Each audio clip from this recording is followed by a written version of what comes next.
Okay,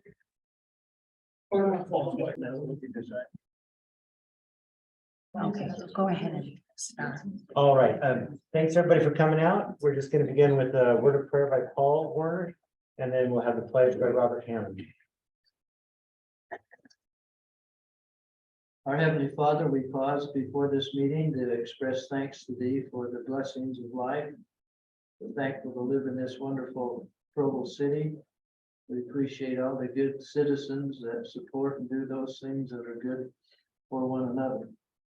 We pray as we have this new system that these meetings will be effective, that we'll be able to accomplish those tasks that are outlined by legislation. Again, we thank Thee for living in this grand country. We know there are challenges and problems, and pray that that which is according to Thy will can be accomplished. We pray for Thy direction and care as we go through this evening, and ask for Thy presence and Thy Spirit to be with us. In the name of Jesus Christ. Amen.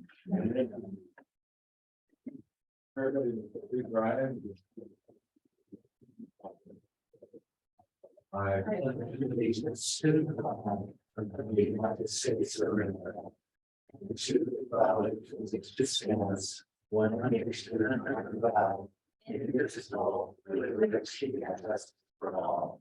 Thank you.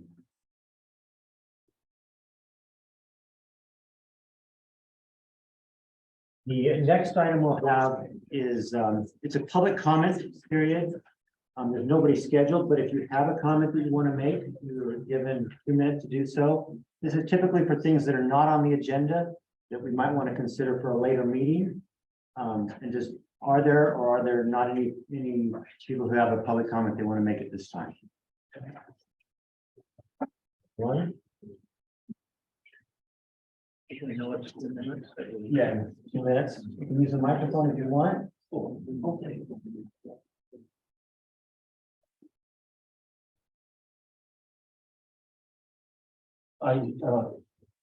For those of you who are not aware, There you go. those of you who are not aware, there are items on the planning commission agenda, the upcoming meeting on March 8th, and the city council agenda on March 28th. Items numbers 3 and 4, I think they are, regarding the legacy phase 2 expansion. If I would just suggest that if there are people in the neighborhood or in the district who might be opposed to that expansion, please email this planning commission and city council prior to those meetings so that your voice will be heard on the matter. Could you share your name, please? I'm sorry. My name is Richard Bowler. I live at 3998 North 60 East. Thank you, Richard.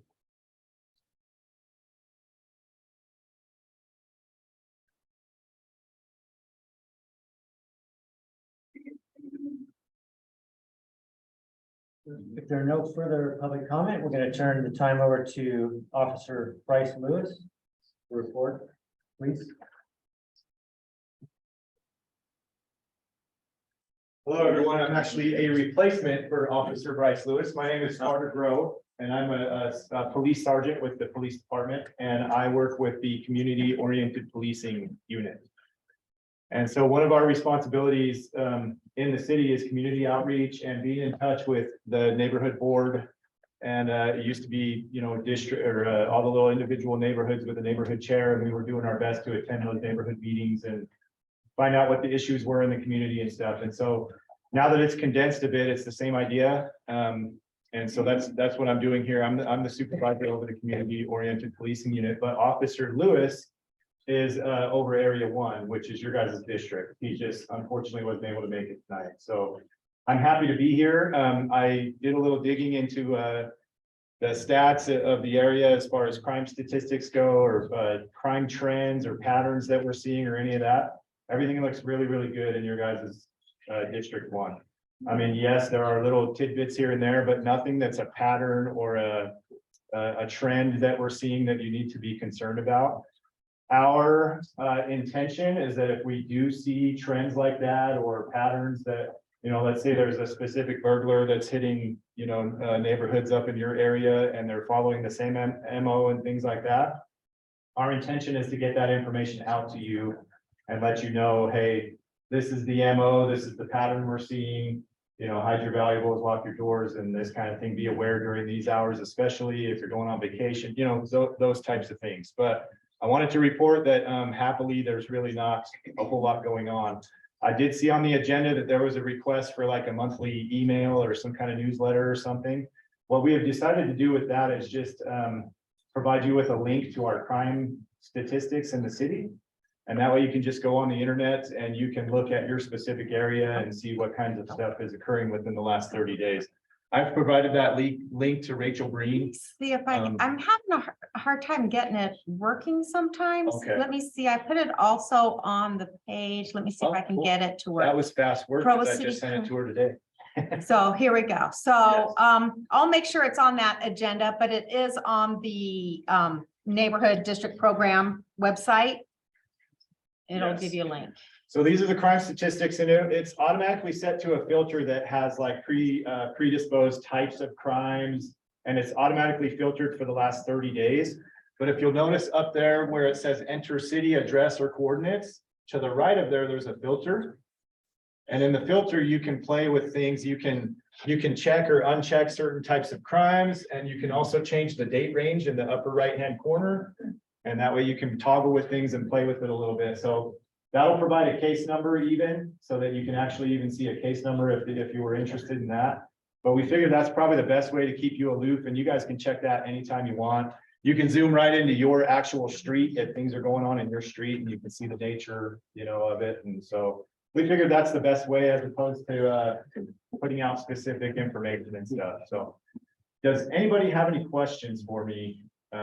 Yes, sir. I have doesn't rise to the level of a big crime, but Sure. right by our home, and it's on 2620 North, so it's on the north border of Rock Canyon Park. Okay. There is a big, ugly old RV Okay. that parks there for days at a time. Yes. And then So we know that goes away every once in a while to get the chalk off of their tires. Yes. And then there's a big ugly bus, kind of small white bus. Okay. They both look like they're 30 years old and they're trashy and they're a little bit creepy. Like if you had a kid walking down there, you wouldn't Yeah. want your kid walking Yeah. by Right. either of those. And they seem to know how to game the system so that they avoid getting any real repercussions from the police or from Yeah. parking. Yeah. And I So- would love to find a way to address that. I've been watching it for over a year. Yeah. The same guy brings this bus and this RV there, basically uses the street as his personal parking ground.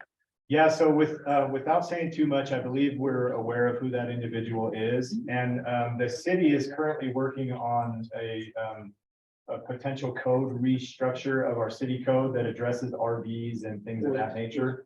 So no promises there, but they're in, they've got a legal team looking at that because we've raised some of those same concerns. Great. And so we're looking at a way to potentially change the city code that will eliminate the ability to dance around like that. Awesome. Especially when it comes to RVs and things of that nature. So, yeah. Thanks, sir. Officer Groves, you said at the beginning that there was no current patterns or things of Right. high interest. If Right. there was something, where would we pick that up? How would you send that Well, that out? would be our intention. Yeah, our intention would probably be to work through Rachel to be able to, or we could come back to attend a meeting and actually give you that information. But the idea would be to work through Rachel as a middle person to be able to push that information out to you all. Would be the plan. Just through email and, we figure if we could get it to Rachel, she can probably push it out to you all. But yeah, if you ever needed us to come back and attend one of these meetings again and just, give you that information, we'd be happy to do that as well. So, Yes, sir. It's maybe a comment for Rachel, but I've had several neighbors in the river bottoms. They used to get those reports and it kind of had the officer and talked about him, so they kind of got to know him and then gave some basic statistics. And they're really missing that. But as we email all of these people, I wonder if every time we could put the links in so that Oh, they okay. so that the individual people can know where to go to get that information. Right, okay. Yeah, I think that'd be great. Some kind of informational update that, So yeah, they know who the officer is for the area. Yeah, And yeah. where they can go to find this information. yeah. Yeah, So this that's a is good idea. updated every Yeah. day? I actually don't know how often it's updated, but it seems to be really up to date. I don't know if it's an everyday thing. But if you look at the filter in there, it actually went up until today's date. So I'm assuming maybe it is daily. I can try to find out, but I really don't know at this point. Thank you. You bet. Anybody else? Yes. Question, I continue to be amazed how fast people pass me on University Ave. What's your thoughts on, I know every once in a while there's a spot where a police officer will park. Yeah. They're on the kind of west side of the street and tends to grab people. And then everybody slows down a little because they get used to it. But I'm curious what the kind of perspective is on speeding. I mean, we have a motor enforcement team that, that takes care of those types of issues. They even have a fancy trailer that they can put out at certain locations, and it tracks the amount of vehicles that come by and what their speeds are, and it can compile a whole bunch of stats and stuff. So if that is a concern that, is a persistent issue, we can organize to have them bring the trailer out, and that'll give you some real statistics to determine whether they should, pay extra special attention to that or not. They've utilized that trailer around town at all kinds of different places. It typically is reserved for like residential streets and stuff where we get those kinds of complaints, but I'm sure they can put it out there as well. So if that's something you'd like me to look into, we can. I've been supporting how everybody else feels, but I almost get run over almost every other day at. Are you on foot or on a bicycle? On foot in the main trail. Yeah. And people are just flying, they don't look as they turn. Yeah. So do we need to request that as neighbors for different areas or? Yep, you would contact our motors division. You just contact the police department and make the request through them. Anybody else? Okay, well, the main thing I wanted to impress to you though is that we want to be available. We want to, if you have concerns and things, you can either bring them up to Rachel, or you can, and she can work as a middle person, or you can email, are we on that website as well? Our contact information, Rachel, do you know? Our community officer. If we're not on the city's one, we're on the police department's one. And so if you wanted to hop on the provopolice.com, and it has a little section in there for your neighborhood officers, and we're in there Let me as well. see if it's on the COP map.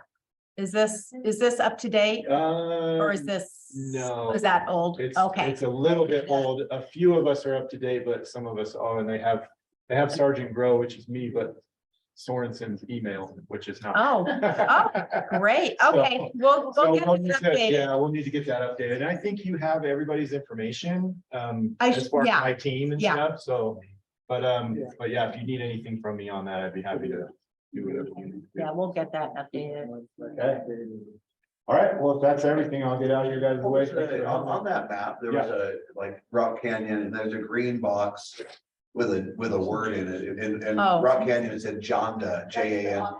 That's it. Is that an officer who sort of like watches over, is Yeah, but sort of that's, assigned to our neighborhood? yes, but that's Yes, outdated as but it's well. out of date. That's- Yeah, we need to get, Unfortunately, that's not. Jana Lee Holland is now the police PIO, and do they have someone that's taken her place as the? She's coordinator? starting Monday. Oh, so, okay, yeah, so I've she's been starting. waiting for the new coordinator to get an updated. So She- Shannon Lee Holland is about to be replaced. She's moved on to a different job within the city, and yeah, we've got a replacement coming on Monday that we've got her trained up. And what's the title of that person? She's just the coordinator for the special operations division here in Provo. Yeah, for the police department. COPs understood well. Yes. Okay, anybody else? All right, well, thank you guys. Thanks for your time. Thank you. Thank you. You did good. Thank you. So we'll next hear from the school. 10 to 15 minutes on. That will be superintendent. quick. Oh, or less. Okay. Do you guys want me to use the microphone? Okay. My name is Melanie Hall. I'm a member of the Provo School Board, and I'm just going to go through a quick update of what we've been working on. So if you go to the next slide. Okay. There you go. Okay, so right now we're, for those of you that are not aware, Superintendent Patel is retiring and his last date will be the end of June. So we're currently in a superintendent search. So what we have completed was a scientific survey that Y2K did for us. We did community outreach meetings and then also the staff and community. We have now gotten those back. Was it 160 plus pages that we've been looking over ourselves as board members, so it's a lot. Y2 did do a condensed version of all the information for us that is on our website at provo.edu. If you want to look at that survey and what their results were. How many took the survey, Melanie? There was 1,600. We had 900. yeah. There was 900, at least 927 something staff members that took it. And then there was a good number of people that took this survey. So feel free to go to provo.edu and you can see the results of that survey. And I'll go through some of the highlights in just a second. The position is now open. If you go to our website, you can see the position. If you know somebody that you think would be a great candidate for superintendent, ask them to apply. People know people, and if you know somebody, please have them apply. We've now got our citizens committee. They will be invited to come at the end of March to review all the applicants when that is closed in March. I think March 24th is the last date for applicants. And then the citizens committee will be about 30 people that will review all those applicants. And then the board will look at what the citizens committee, how they rank those applicants. And then we'll have interviews in April of 2023 and a hire date around the 1st of May. Next slide. So this is just some of the real basics of what happened from the results from the Y2 survey. The top priority for the new superintendent is student success and teacher salaries. The most important qualities of a new superintendent is moral character, leadership skills, effective communication, and understanding the community. The staff and residents want transparency, good communication, and listening skills. And this was interesting, 60% of the staff said that we were going in the right direction. 49% of the residents that were surveyed didn't quite know, and 35% said yes. So that shows that we need to get better communication out there for people to see what the good things that we're doing and all those things. Next slide, please.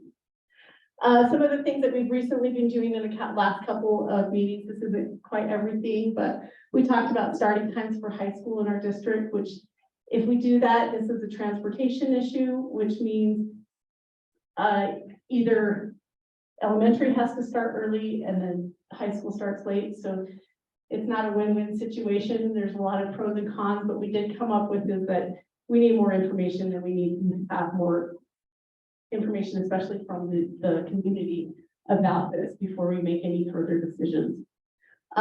We did add student representatives to our school board, which will be exciting. So come our next school year, they will be coming to our meetings.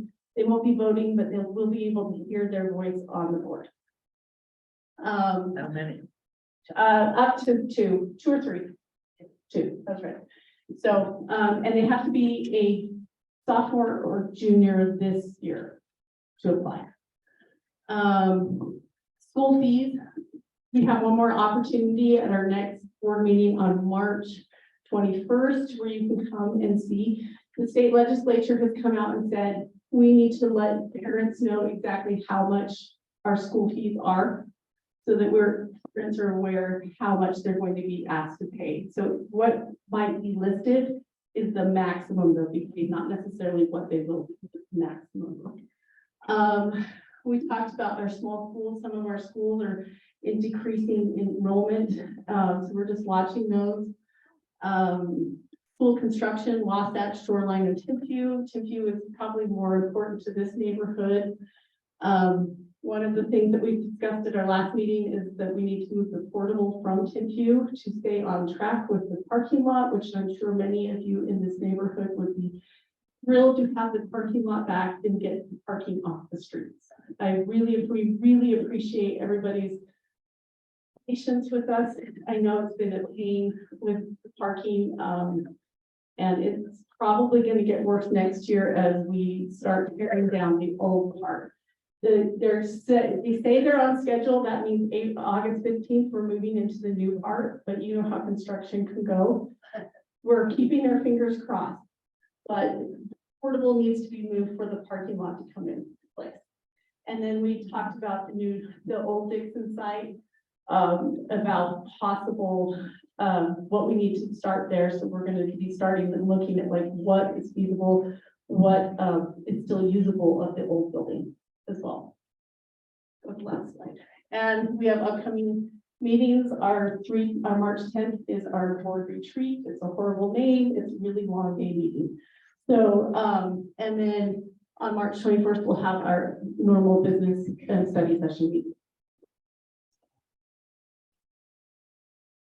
And I think my last slide, and I'm going to turn the time over to Lisa. Thanks, Melanie. Sorry to throw a bunch at you, but we want to get through all of this, and then if there's time for questions, answer questions, and afterwards, we're always available to talk with you, and we'll tell you kind of how to reach out to us. But this is an update on some of the things that have been going on. The survey results are really interesting, and I hope people will go look at it. It's information we need to make sure that we're using as a board to give us some feedback on the job that we are doing and how we can make sure we have a clear vision and we communicate that to others, and that we're being really transparent with how decisions are being made and what decisions are being made. So in the spirit of talking about transparency, Stan Jensen and I were chatting about kind of going over how curriculum is selected in the Provo district, what is in place in terms of curriculum transparency, and also just to address our library materials policies, which have both in the last year. Well, the library policy is new. So Was there a second email with the slides? I only got the one email. So I'm trying to see. well, while she's pulling it up, I'll tell you a story about why this is really important to me, and I know it's important to all of you. I'm a mom of 6 kids. I raised my family for many years on the East Coast, 14 years in Boston and 4 in Silicon Valley before I moved to Provo. And so I learned at an early stage through not being as vigilant as I wish I had been, that I needed to be super vigilant about what my kids were reading in school, what was being taught in their classrooms, and how I could interact with that and with their school, and what my role was as a parent and as an advocate for students. So when my oldest child was in 5th grade, he came home one day, threw a book down, went to his room, closed the door, was under the covers, and I was like, he's not a moody kid. I've never seen this. I went downstairs, I picked up the book. It looked like an interesting book on the Revolutionary War.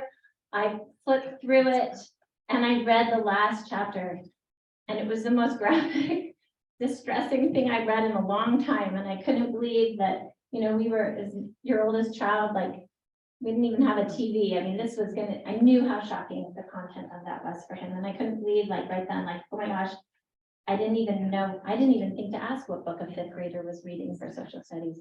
And that started me on a path where I have always felt it's really important that we keep track of the know and understand what our kids are learning about in school, so that we can have the conversations we need to have at home, and or we can preempt or make changes. When that same child then was in 8th grade, there was a book that was new in their curriculum that I knew he couldn't read, and it was an excellent work of literature and not a work of literature that I was going to say he could never read, but I knew he wasn't ready to read it. He didn't want to.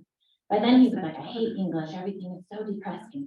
And I'm like, no, like, I'm trying to encourage this child, like, to enjoy. He'd always loved reading. And I went to the school and I said, my child he's requesting, not me, that he not read this book.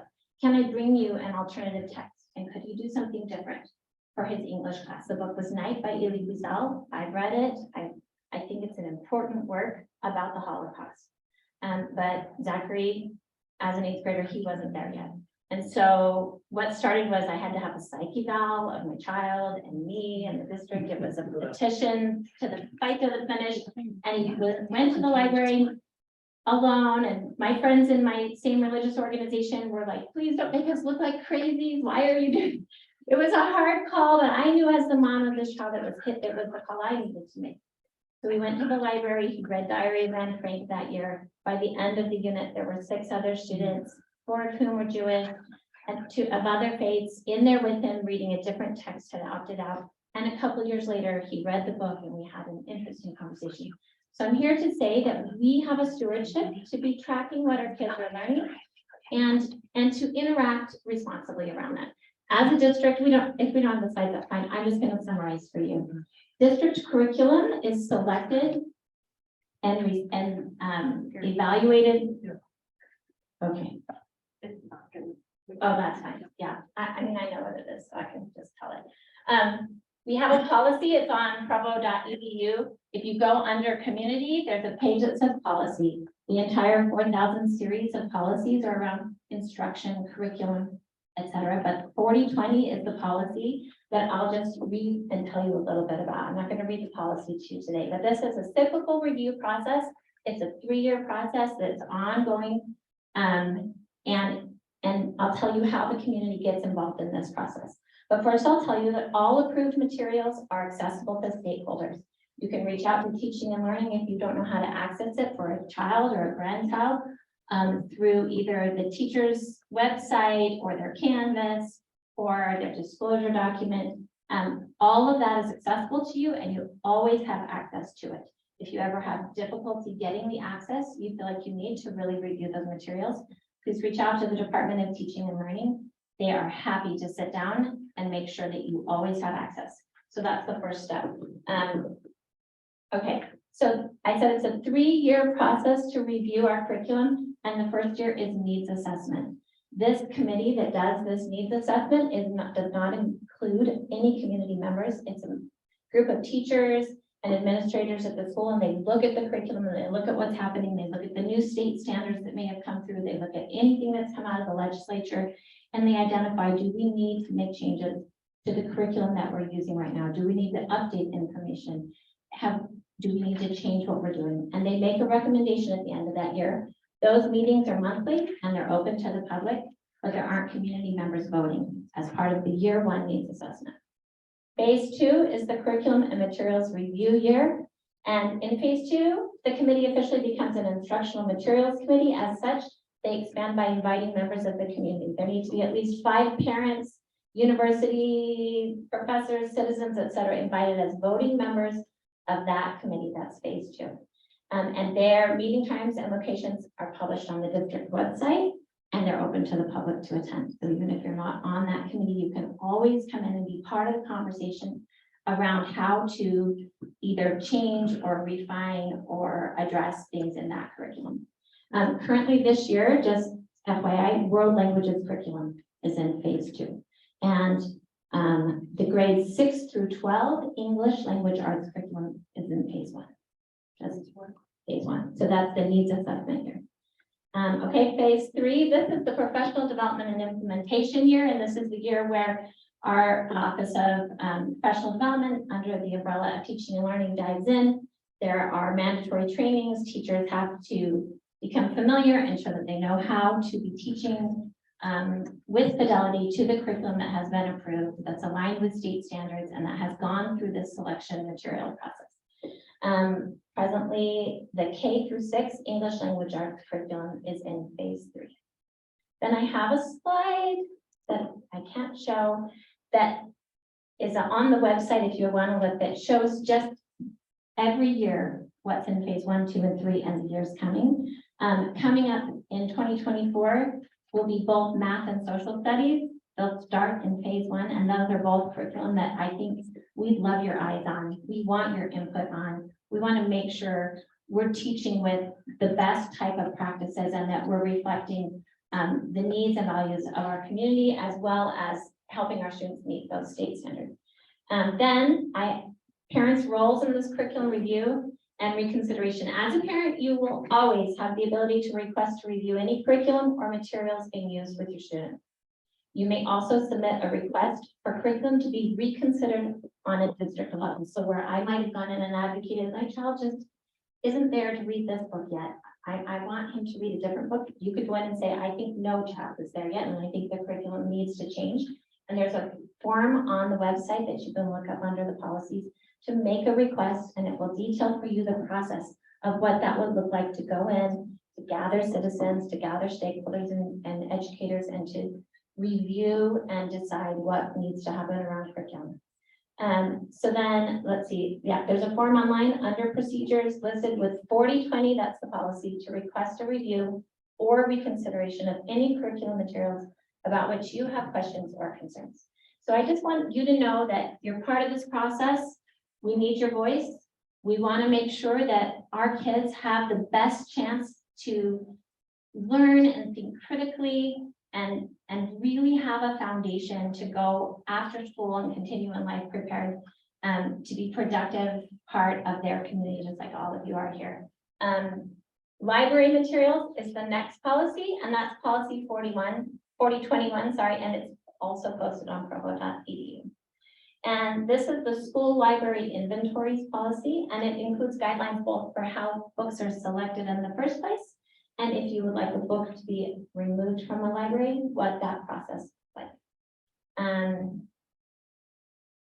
Selection. In selecting books for school libraries, here are some of the factors that they are considering at the school and district level as part of that library team. Is it relevant to core standards? They consider consideration of teacher, parent, and student requests.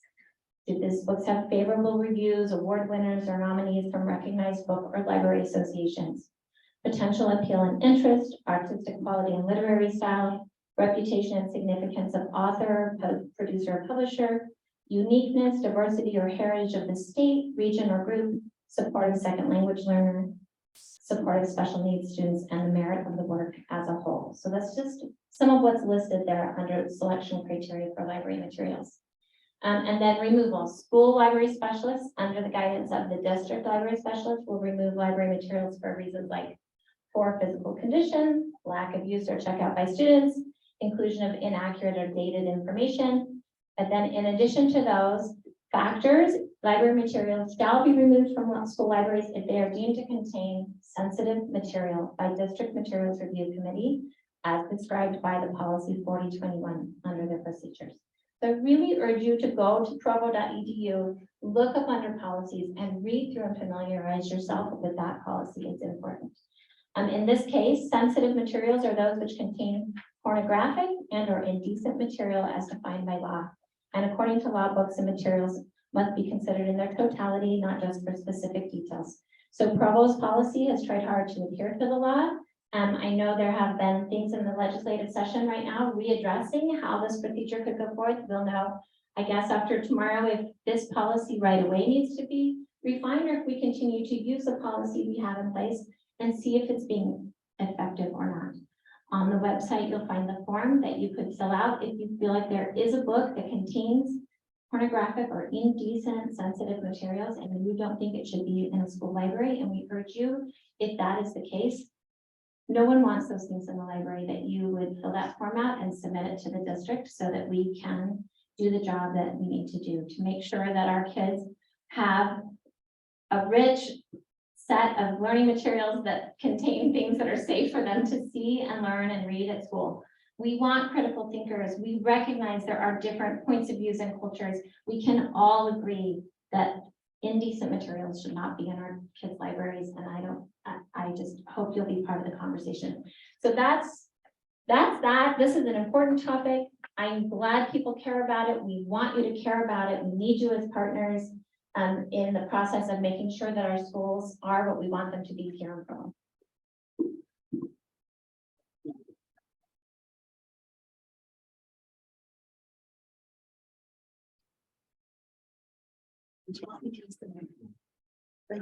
I think so, microphone, yeah. I have a booming voice, but do you need me to use I it? don't know, do we need, it's up to you. Okay, let's do it. And I walk around and talk with my hands, so I guess I'll have to stand still. Welcome, I am Mayor. Is it on? Flip it, yeah. Up. There. Welcome, I'm Mayor Michelle Kaufusi, and it's a true privilege and honor to be with you tonight. I look forward to these meetings. Once a year, I come in with all the neighborhoods, and with this new program, I used to do 32 of these, and now I'm doing 5. So I'm not going to know what to do with all my free time. But it is exciting to be here. And before I start, I want to bring the people that really do the heavy lifting in the city, my directors, and those that are here to represent their directors. Come on up and let me just introduce you, chiefs. Bill Fillmore, you come up, you're the representative of this area. I just want people to have eyes on who is with me and who, when you send an email and you get an email back from a public work director of roads, you'll know who it is. You can put a face.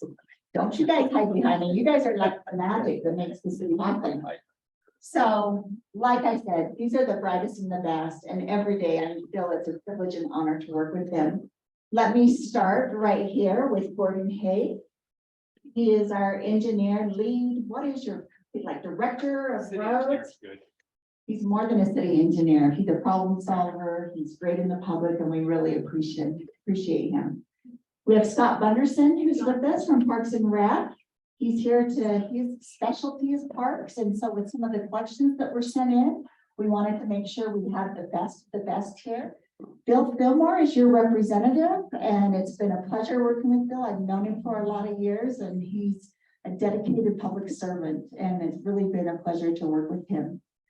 And then we have Brian. Brian is, I mean, poor Brian, right? He's legal. Brian at midnight, and Brian, do I do this? What do I do with this? And he's just been so great. We really appreciate Director Brian Jones. And then we have Chief Beebe. Chief Beebe is fairly new and not new to the city. He's been a police officer for 25 years, Chief. And just beloved by everyone in the department. If you ask any of the officers, they just feel it's a real honor to serve with him. And so we love Chief Beebe. It's been great to have him, and he really knows the city. He's done every position. I believe when we were interviewing, he's held every position in the police department. And now he's our chief. So he can literally check that box when he's goes to retirement, but don't say that word.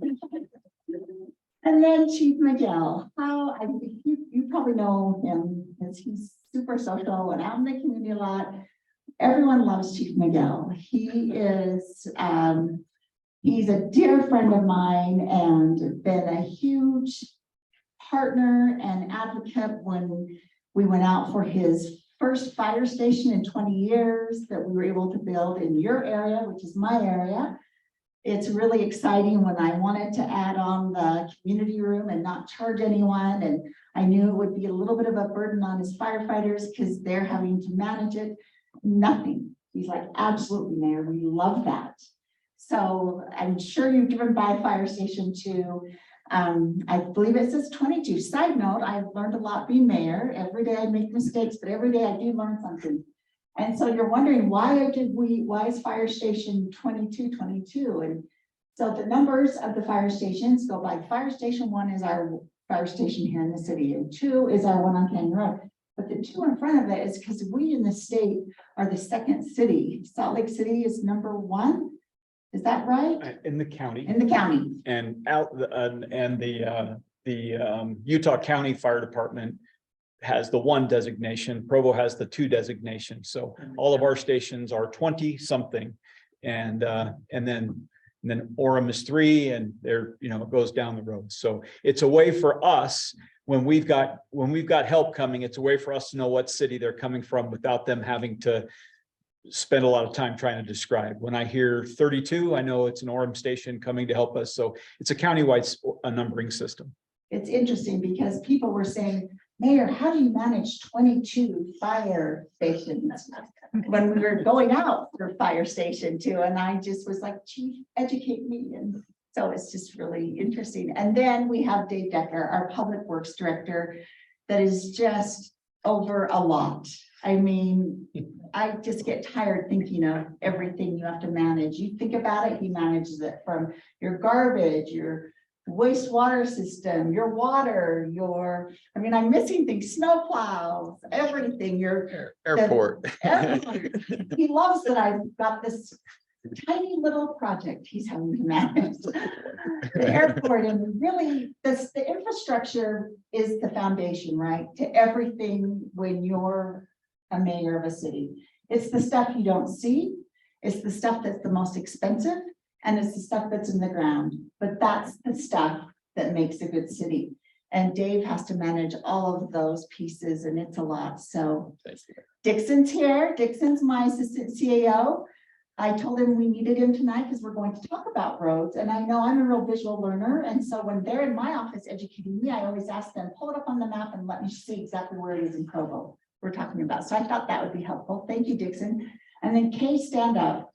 Kay is my administrative assistant. And yeah, she needs to just go home. I mean, she overworks every day, but she's been amazing and helpful. So when you call my office, usually you'll speak to Kay. So now you kind of have a face with everyone. Thanks everybody for coming up. We appreciate it.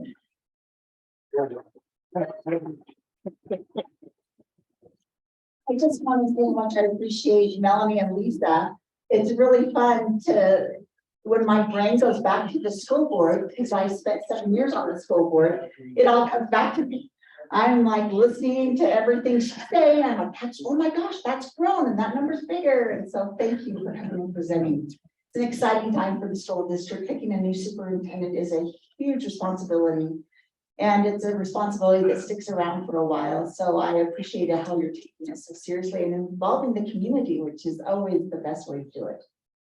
All right, so I thought it would be fun to just start with a little video of some of the highlights of Provo and what's going on. Everyone loves a good little splash of media. You can ask my neighbor Bob Walls.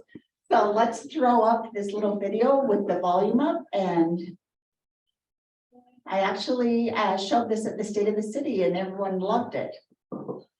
Thanks, Rachel.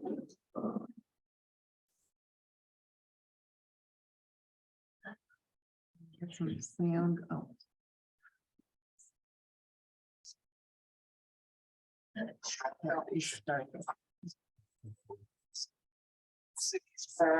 Sorry about that.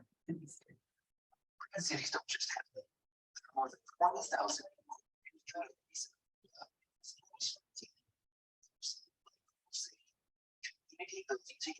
Achieving presence. These communities strong foundation cities for purpose. Safe and second.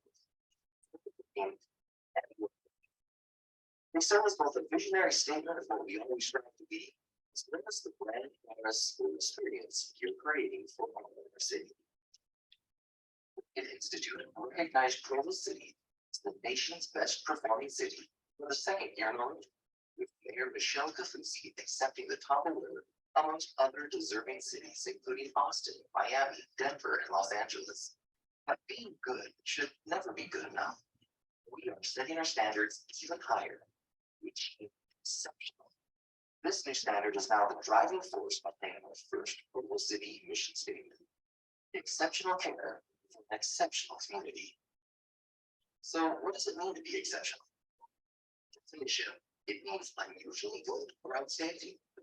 But more importantly, how do we become an exceptional community? Exceptional results arrive only with exceptional people with exceptional effort. It never replaces being an accident or good fortune. Continually working together, we will achieve our mission statement. While there's much to divide us, we can come together with community pride for the exceptional standards we are achieving and a shared Provo spirit for continued success. Coming together is the beginning. Keeping together is progress.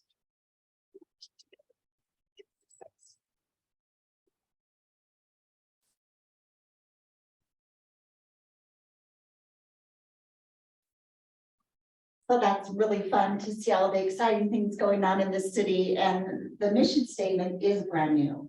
I felt like we had a missing component.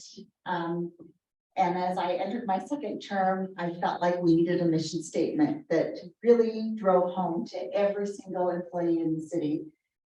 We met at a retreat and worked on it. And finally I told my folks, I said, listen, In the next 10 minutes, we're gonna come up with one, and it's gotta be less than 8 words. They were putting up on boards like paragraphs, and I mean, it was a lot, and I studied the night before. The number one mission statements were sometimes 4 words, 5 words. It has to be something that speaks about our city, that is short enough that every single employee can remember it. And so this is where we landed. They were just stressing and couldn't believe I was putting this time limit, but we had been sitting for hours and I was done. And we came up with exceptional care for an exceptional community. And because that's what you are, that's what Provo is. You deserve the best, and we're here to provide the best. Moving on, let me just quickly point out our 4 pillars. We did, Qualtrics sent out a survey to the city and asked, what do you expect from the mayor? What is the expectation? I wanted to hear from you. I wanted to know. And this is what came back, was these 4 pillars you'll see right here by my side. The first one, welcoming. Second, economically vibrant, safe and sound, and forward-looking. Now, it didn't come back exactly like that. They said, we want to be inviting and welcome, known for that. How do we help the economy? Can we focus on the economy? This is just all the beautiful work of having creative people that help me put the words together. Safe and sound. We were the safest large city in the state of Utah and the second safest in the nation, right, Chief? So, and then forward looking. It's really exciting. When I look at what my directors, they know, I always tell them, listen, there's no limits here. We're going to swing for the fences in Provo. We're going to think big on projects. And if we land them, great. If we don't, at least the citizens will know we tried. And so let me just walk you through a couple of these. The welcoming pillar, our Provo Parks and Rec was recognized as the best in the nation with the National Gold Medal. It's nationally accredited, which not very many rec centers are. Our Provo City Hall, it has enhanced the citizen-friendly experience, and the public safety headquarters are winning accolades left and right, which you're sitting in right now. I'll just tell you, those of you that I've taken on tours before we started tearing down the old one, we had at the time, I believe, about 115 officers. That was built for 40 officers. We were down to 1 bathroom working. Officers were in closets. They couldn't even get out of their cars to come in to do reports. There was a sewage issue. There was leaking. We had I mean, it just goes on and on. It's just, I can really go off on why this building is so significant. We literally on 1 floor have more square footage than we did in the whole entire old building. So it's just, honestly, so I get emotional, right? Because it was just such a heavy lift, but no one deserves it more than our public safety, our fire admin, our public safety. It just was the right thing to do, and they deserve this. The regional sports park, you're saying, where is that? You've been hearing about that. It is moving along. It is out by our airport. We're hoping to we are planning for this. Not this spring, but next spring, it's gonna be equipped with 21 soccer fields. Scott, where are you? Am I right with that? Is it 21? But we're looking for September. For September. 24. September 24. The beauty of that is we collaborated. We got the BYU and the UVU, the soccer coaches in the room, the rugby, the lacrosse, and said, what does it look like to build a regional sports park in Provo? How can we serve you so that we can be the hosts of some of these things? This is what they came up with. Right now, we're in the middle of the Provo Foundation that I started. We're trying to raise money for a beautiful pickleball court to be accompanying this as well. It's out by our new airport, so it just hits up perfect. You pull out of our new airport, there will eventually be a light there, and the brand new regional sports park is just kitty corner from you. So that one's a really exciting one. It will bring $40 million in local spending every year once we cut that ribbon, which will really boost our economy in Provo. Our Freedom Commons, I mean, it's built and up and running. That is the new development. It's a PEG development, kitty corner from the Utah Valley Convention Center. It's the first Class A office space built in downtown Provo in over 12 years. So we're really, and PEG has put their headquarters there. And they're just a huge partner and it's really exciting for us. Again, our Provo Airport. Who knew that we would outgrow our Provo Airport in such a short time? We barely cut the ribbon in August and we are at capacity. We are literally, well, we were mowing downfield, now we're snow plowing downfields to park people because there is so much use of this airport. We have been courting other airlines to come and the conversations are on the table.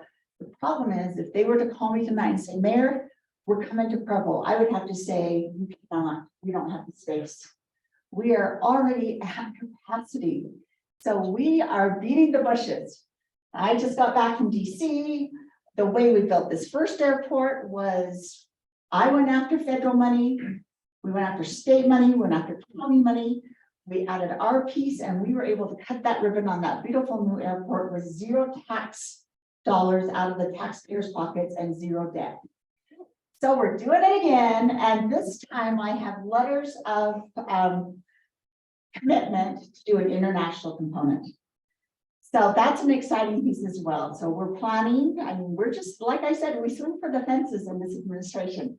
We're planning for the expansion with the international component, with direct flights to Cabo, Cancun, and we're working on getting a direct flight right now to Maui.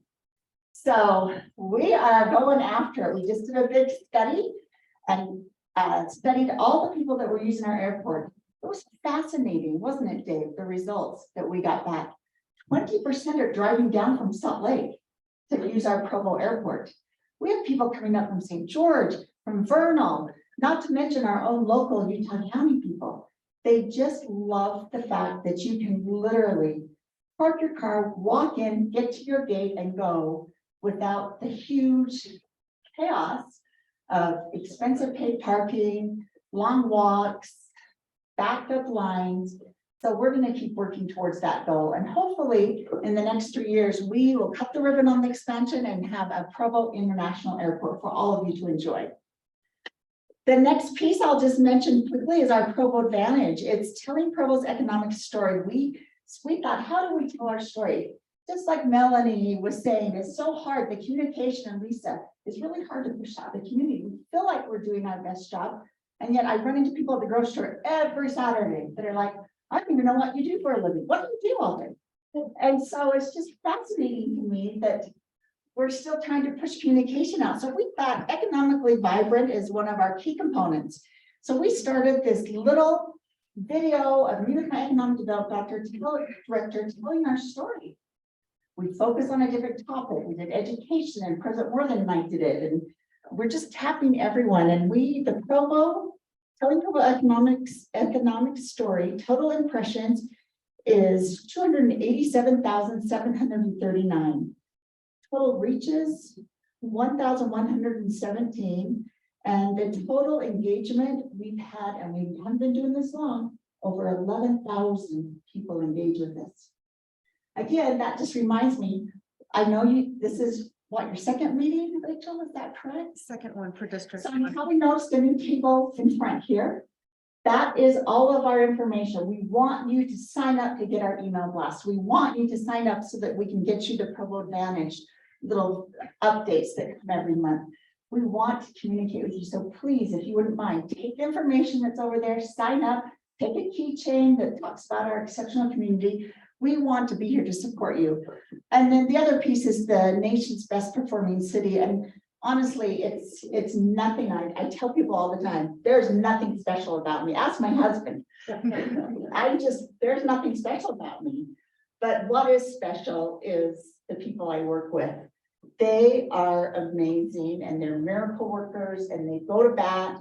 I mean, I have pushed them and they have not backed down. In fact, they have overperformed. So winning the best performing city 2 years in a row is no credit to me. It's all to the wonderful employees that we have in the city. And I forgot to mention BYU going into the Big 12. That's part of our welcoming. That's a big deal for us because starting July 1st, we will join the Big 12. And apparently I've been meeting with the commissioner and these people travel. I guess they travel really good for their football teams. The beauty of that is Provo will be their first impression. It won't be Cougar Stadium because they won't be flying in and going straight to the game. They'll fly in, stay in a hotel, spend their money, and the next day potentially go to the game. So in that little window of time, we get to capture the first impression. And we are doing a campaign, so look forward to that, about raising up and welcoming people and raising our standard for the Big 12 coming to Provo. It's exciting. I mean, the mayors, I've sent out emails and they've all responded. And so, yeah, these people, we're gonna really take advantage of this. Safe and sound, really quick. I'll just go through these. I know I didn't have a lot of time. I'm gonna answer your questions that you submitted. There's so many fun and great things happening. It's hard not to just go on Provo City Hall, Fire Station 2, which is accessible to all of you. It has the room that is free to use, and we want you to use it. I encourage you to use that community room. That's what it was built for, and there is zero charge. So please go take advantage of it. We have 2 new pedestrian bridges coming up. We have our Wildland Urban Interface program that's been exceptionally successful. If you live on the hill and you have underbrush, you probably met Jeannie from our fire department. She literally knocks doors and talks to the citizens about this project we're doing, and where we're going in and taking out the kindling that would make a fire just go crazy in the city of Provo. We are so far ahead of any city in the state with this.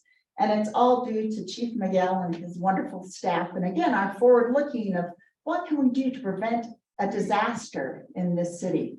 I was born and raised in Provo, and I'll never forget a fire that came right up the hill. I must have been probably like 10 years old, standing out there with the hose, my mom panicking and the fire telling us to leave. And I think there's me and my neighbor, we're standing in this little hole and there's flames coming up Oak Hills. And so this is fun. We're really proud of that and excited. And then Fire Station 1, which is part of this project. Fire Station 1, if you came to the back and parked, you'll see that we have demolished Fire Station 1. It is officially down. We are removing it right now, and we are ready to go. We've been saving money for this. It's already funded and budgeted, and we will be, Chief, give me a date that we can just throw out that we might be cutting the ribbon on this beautiful Fire Station 1 that'll be part of this campus. Fall 2024. Fall 2024. We'll invite everyone to come down. Opening a fire station is fun. Those guys know how to throw a good little grand opening. So that's exciting for us. And then forward looking, again, we swing for the fences. And I don't want to pressure my people, but I tell them, let's just try and let's work really hard and let's see if we can get this. Our Preserving Provo campaign, I'm so proud of this. This is all about sustainability. This is all about things we are doing in this community to help with preserving Provo and the sustainability component of it. The year-long initiative, so I said, let's run it for a year and see how it goes. If we get great feedback and see that it's successful, we'll run it longer. But it is the same as similar to our Provo Advantage. Monthly updates, here's what we're doing in the city. Here's a place for you to tell us how we can do more. It's fantastic. So it's a year-long initiative I put forth, educate and empower our community to preserve Provo's quality of life. Second, I'm just Dave Decker. We could each talk for 2 hours on our aquifer storage recovery project. It ensures a sustainable water supply and prepares for future drought. This is such a forward-looking project. We were literally mentioned in the governor's budget in a paragraph because we are ahead of the crowd on this. We're grabbing our water out of our water rights because what is it? How much water evaporates off Utah Lake, Dave? Almost 400,000 acre feet. It's a lot of water. Every summer. So water is an issue. From the beginning, I've read all the history books on Provo, right? From the beginning of time, the #1 first fight was over water. So they've been fighting about water in Provo since the beginning of time. Dave has taken this challenge and he has been testing this for 4 years. Almost 5. Almost 5. That's as long as we've been in the office working together. And this, what this does, we actually got a $50 million grant from FEMA. Who knew? They flew out and did this big thing and we were just like, what? But because they believe in what we're doing and we believe in what we're doing, we're grabbing our water, we're cleaning it, and then we're putting it in our already built-in pipe system, sending it up to Rock Canyon and putting it down to our aquifer. It goes down into our aquifer, it cleans itself and it's stored. It's not going to evaporate. We can pull on that through all of our wells. Our wells are dropping, we're seeing cave in. So by doing this, we're lifting not only Provo, because aquifers don't respect boundaries, right? We're helping Orem, we're helping Springville, we're trying to help everybody. And this is a wonderful way to do it, a very forward-looking idea. The wastewater treatment plant that's on there surpasses its current standards to meet anticipated future regulations. So it's a sewer system, right? That's the fancy public works way of saying it. But when I became mayor, Dave remembers this conversation. I went to all my directors and sat down and said, hi, I'm the new mayor and I want to help you. Tell me a project that a mayor is afraid to tackle because of money, but it's got to be a need, it can't be a want. Dave was fidgeting, I'll never forget it. He was a little fidgety in his seat and I said, come on, Dave, tell me what it is. And he said, Mayor, our sewer system in Provo is so old and it is almost at capacity. And we're not meeting the phosphorus, which is tied to the algae blooms. It just has so many problems, but it's a huge lift, Mayor, and no mayor wants to take this. It took me like 10 seconds. And I said, Dave, let's take it. If I go down in history as the sewer mayor, I don't even care. Let's just do it. It's the right thing to do. Really, the most important thing is your mayor is when you wake up, you need to flush your toilet, turn on your lights, have heat, have cool air, just the basic necessities. And this is one of those basic necessities that had to happen. So we went to work and we went up and asked for money from the state and we were able to land it. And we are on which phase, Dave? There's 5 phases. We're on phase 2 of a $120 million project.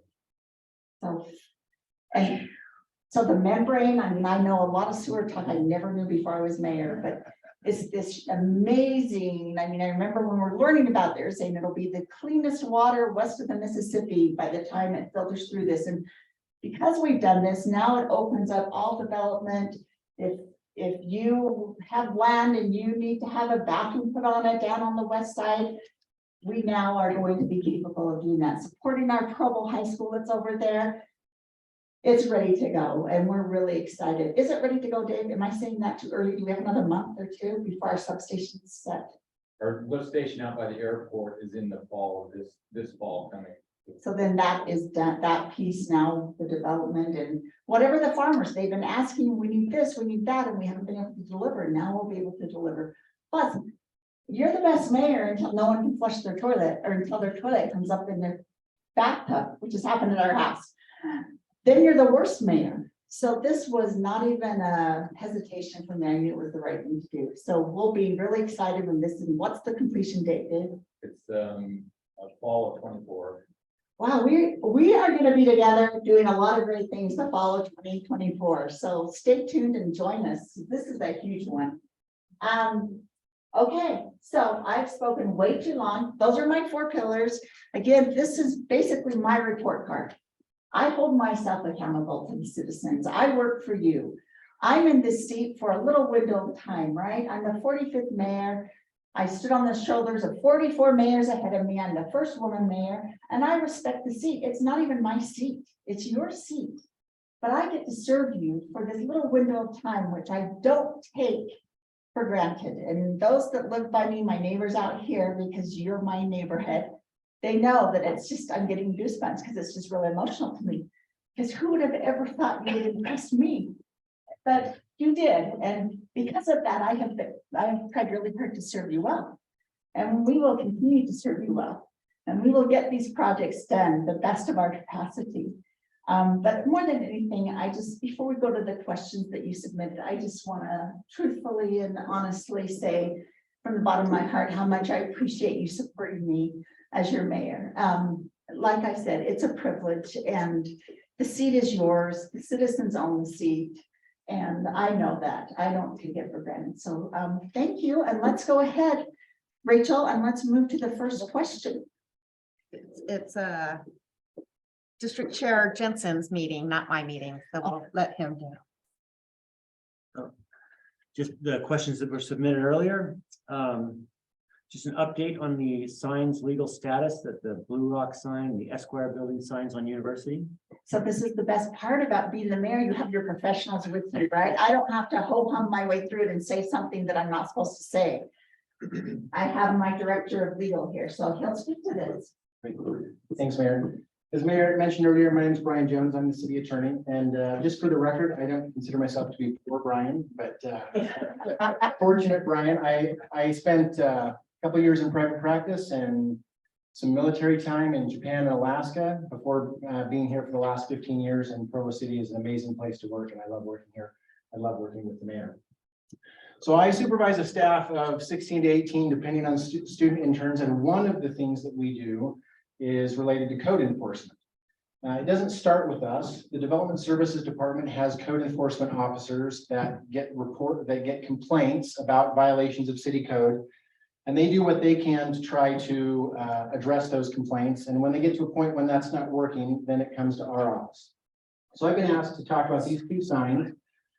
So really quickly, a couple things that city code does with regard to signs. City code has some different standards that apply to signs, and specifically in recent years, some standards that apply to electronic signs. So there are standards about signs, about how big they can be, about how bright they can be, and about something that we call hold time, or those of you who are aficionados of electronic signs may have heard us talk about churn before, which has to do with how often the images on an electronic sign change. Okay, so these two signs have had complaints about them and have been code enforcement issues because of those things. I'm going to go with the Esquire one first because it is a little bit shorter as far as trying to get through things. So there had been a complaint back a while. I don't remember the exact dates, but there was a complaint that was investigated about this sign, about its brightness and churn rate, or hold time, sorry. It was addressed with the owner. Compliance took a long time when there went through some back and forth with the owner about the sign, but at some point, as I understand it from the code enforcement officers, they determined that the sign was in compliance and the case was closed. Now it's my understanding, and again, I didn't get dates on this, but there's recently been new complaints about the sign, that it was again too bright. I'm told that code enforcement went out and measured it, and they did determine that it was too bright, and they sent a notice of violation to the owner.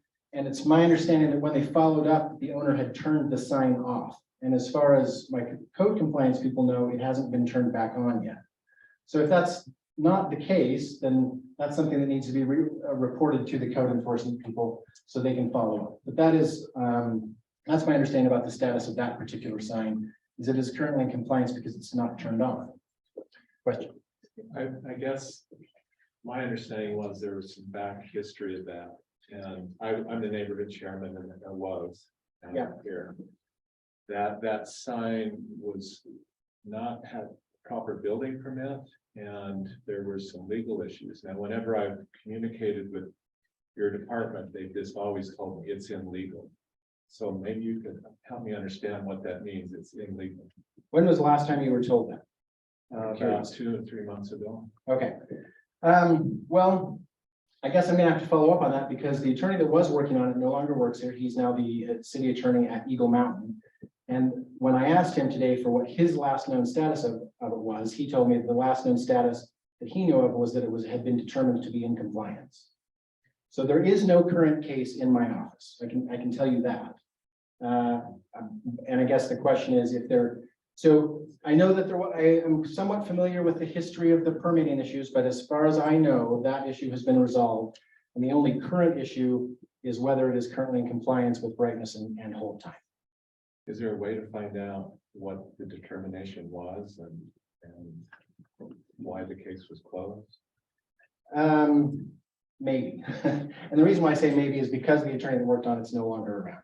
There's no city records that he would leave behind? He wouldn't have, because again, we're not the formal holders of the cases. We assist the code enforcement officers in handling their cases. They are They're the ones that have the open cases. They're the ones that hold the case records.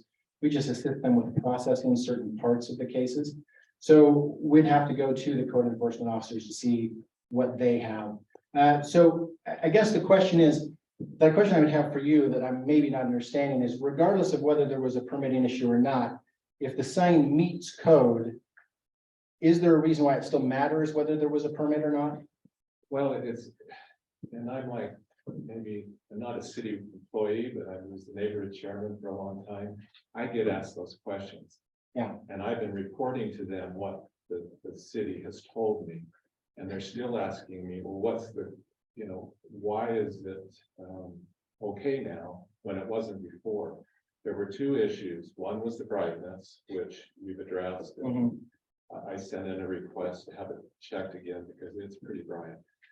But the prior question was that I was told is that when it was built without a proper permit, and it didn't meet the standards in place at the time.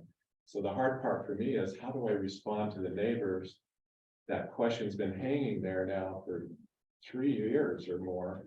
Can you go back to the photo? Yes, sorry. So. Yeah, no, I gotta So my understanding of the permit issue is, there's been a couple of issues. Well, go ahead, Paul. Yeah, there was no permit that was issued at the time the sign was built. And secondly, the sign size is out of compliance with code. And that issue is still open in CD4. Well, my understanding is, can you give us kind of a side view? Yes. Maybe in a second. Well, that'll work. Okay. So there are some ambiguities in city code about the size. There's an allowed size for the sign face. Okay. If you measure the electronic portion of the sign, it fits within the permitted area for the sign face. If you count this area over here where it says 3,000 as part of the sign face because it has text on it, then it's too big. Problem is, this is the address.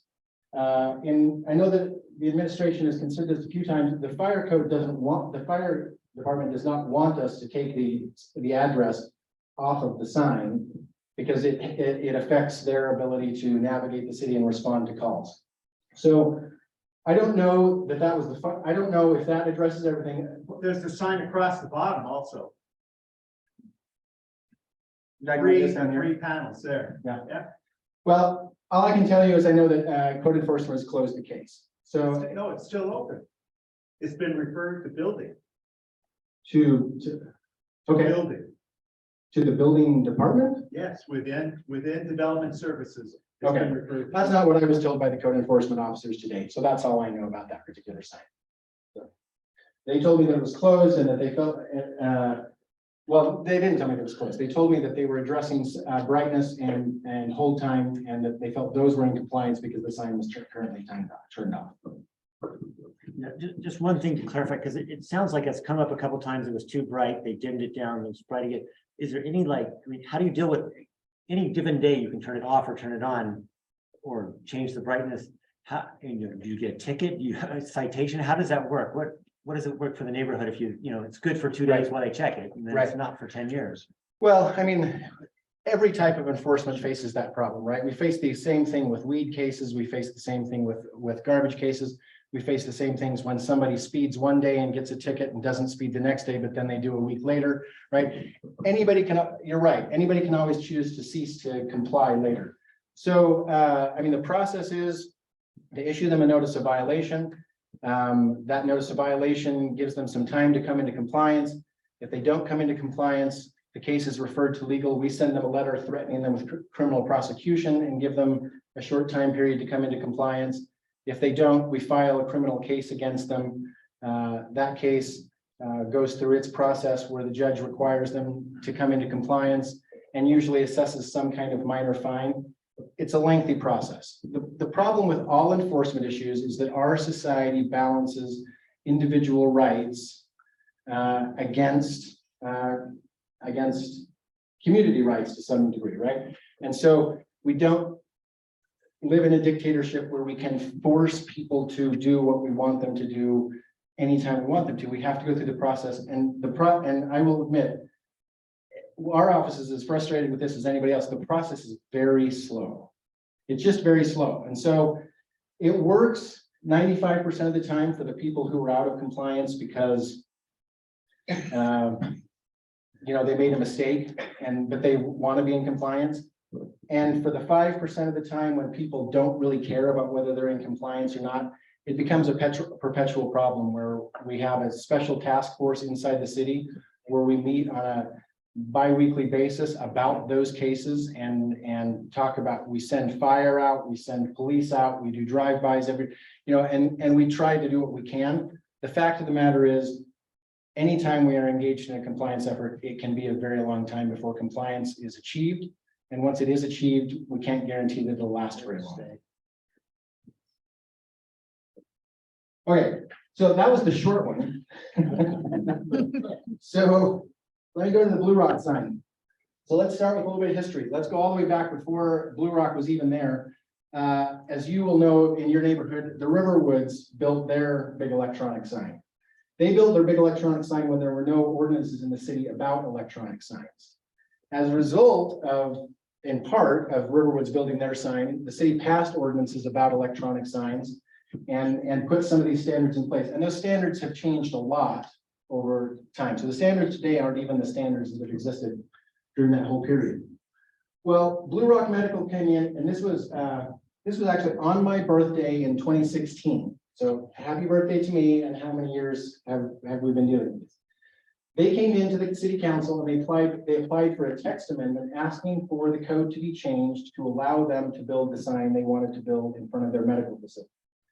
The council denied that amendment, and Blue Rock then sued the city, claiming various constitutional issues had been violated by the city by not approving their amendment. Mayor Curtis, who was the mayor at the time, and the principals from Blue Rock started negotiations to try to find out some way to resolve that lawsuit. Eventually, there was a decision made to settle the lawsuit instead of litigating. So that decision involved signing a settlement agreement that actually allowed the sign to be built. And the settlement agreement, the exhibit to the settlement agreement allowed a sign that was bigger than the code at the time the settlement agreement was signed allowed.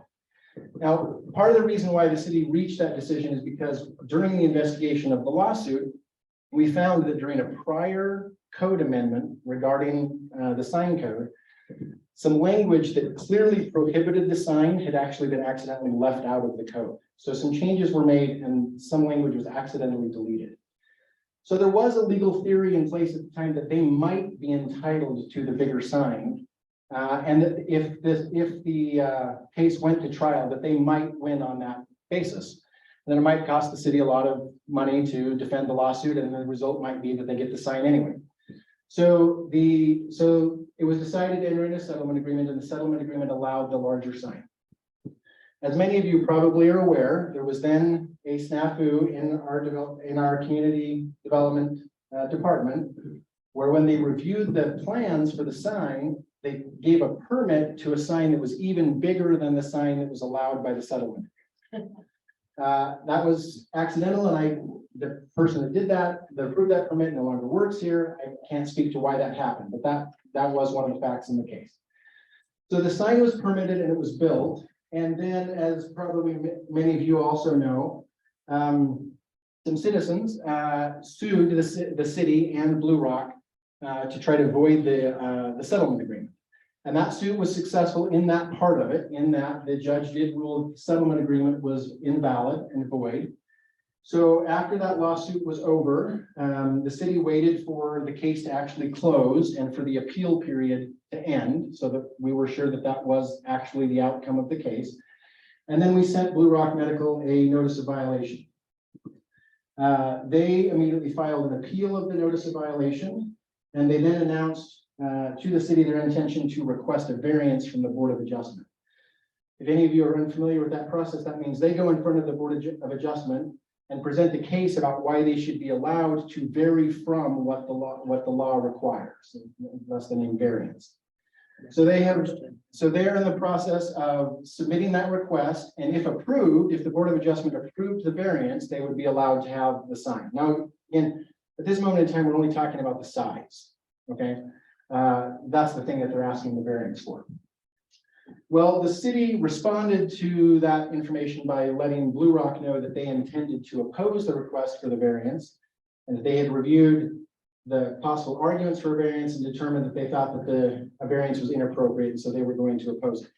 So this may be new news to some of you. I don't know if those who have been following it know this next part, but Blue Rock then filed a temporary restraining order and preliminary injunction lawsuit in district court, and the judge granted the temporary restraining order.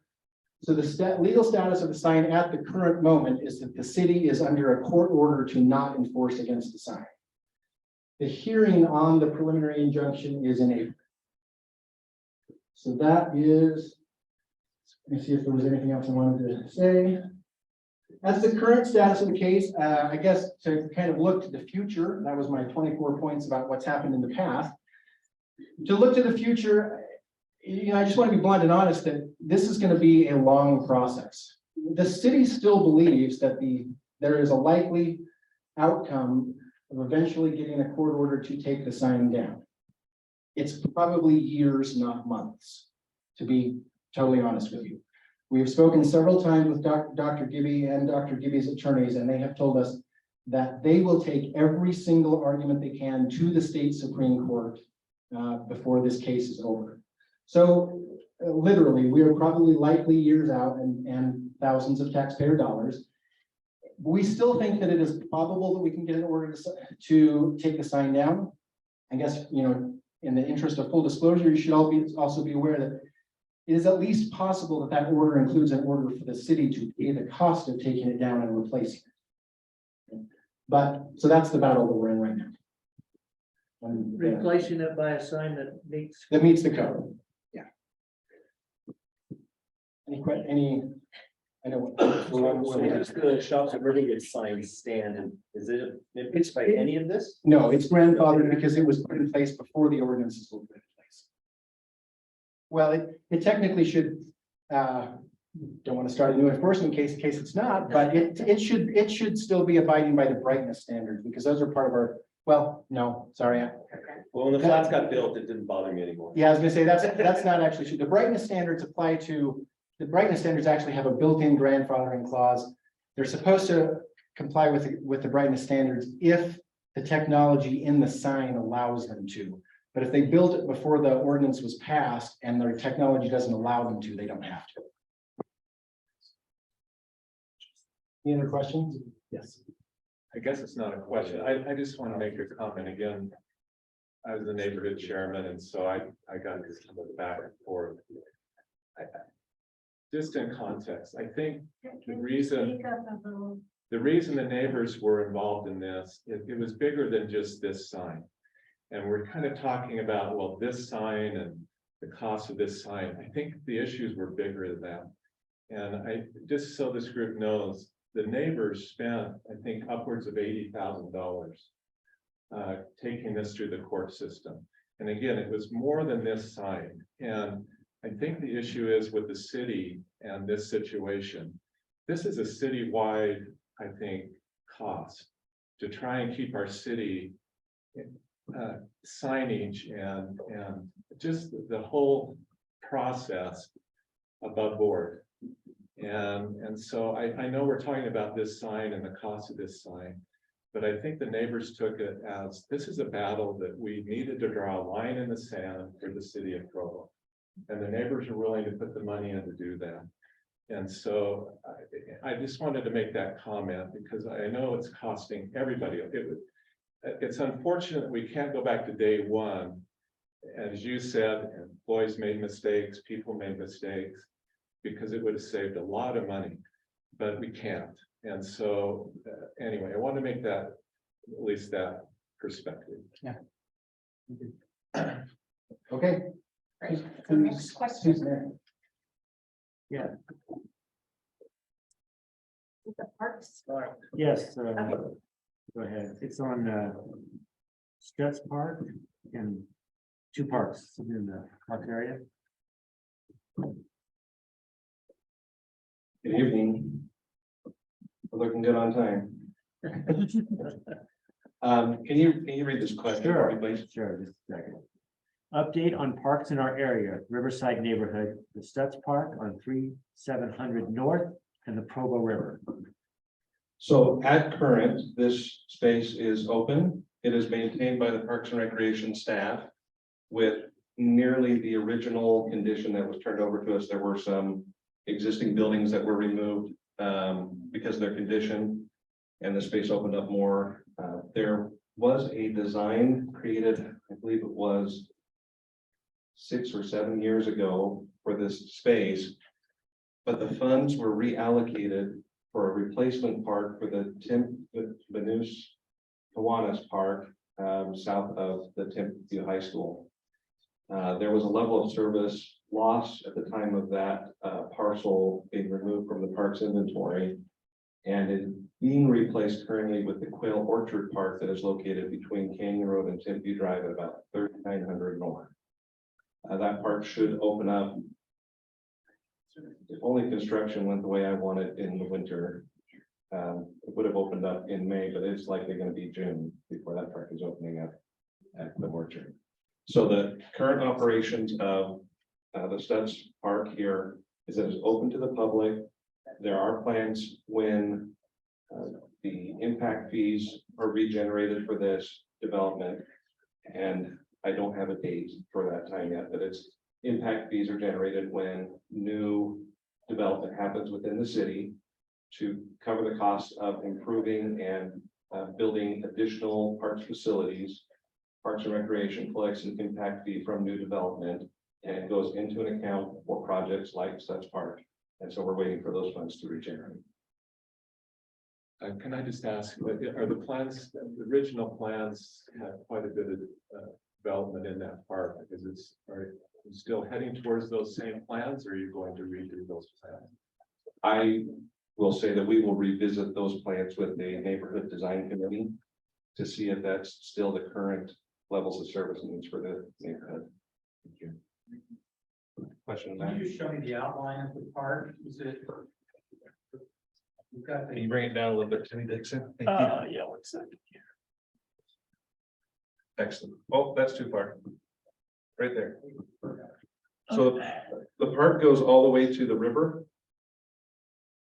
Over to here, up to the roadway, and then back to the river. And so it is a riverfront property for the park. And what's the one up by Canyon? What's it called? Quail Orchard will be the name of that new That's the park. one where Mayor Curtis's house is. At 3900 north, yes. And that one's, you're not sure when. It's this year. I had a date, and then all this snow has been coming and frustrating our contractor to build the site in the current conditions, but things are moving forward. John, is that it right there? Or are we a little further south? Yeah, further south. It is this year. There we go. There's a new roadway that our public works counterparts have constructed through here at The city owned the one north? These? Yeah. No, that is private It looks development. like- Yeah, it looks like it's for sale. Private development. Thank you. Next question. Yeah. I believe this is the last question. It may have already been answered by the police. It was about a monthly email or update on the crime report for the district. And I think they said. Right, just using that, use that link instead. Yeah, so the right, and we'll push it out to everybody and you can jump on it anytime. Those were the 3 main questions, and we've taken way too much of our time that we were allotted, and we apologize. There's a lot of good things happening in the city, and we hope ourselves when we get in the room and get a chance to talk to the citizens. We want to tell everybody and show everybody all the good things that are happening in your community. With that said, again, we'll encourage you to grab any information on that back table, sign up for the email blast and everything. We'd love to push out information. And then also, if you think of a question that you didn't think of to submit, We want to hear you. And so submit the question to Rachel and then the executive director of the city council, Justin, who's in the back and like the backbone of city council. Justin and I will meet and we'll get those questions answered for you. And just thanks for giving us a little window of your time and coming down tonight and allowing us to show off yourselves and the great city that we live in. So thank you.